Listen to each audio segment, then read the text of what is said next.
আসসালামু আলাইকুম ভাই বোনেরা। আজকে করব বিটের জুস।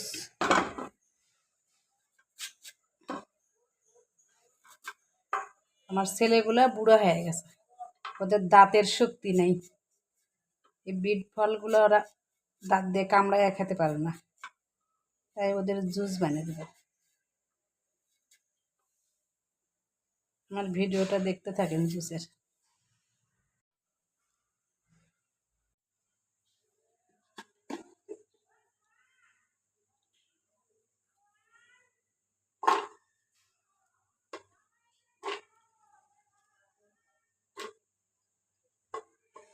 এই জুসটা আমার হাজবেন্ড খুব মিস করবে।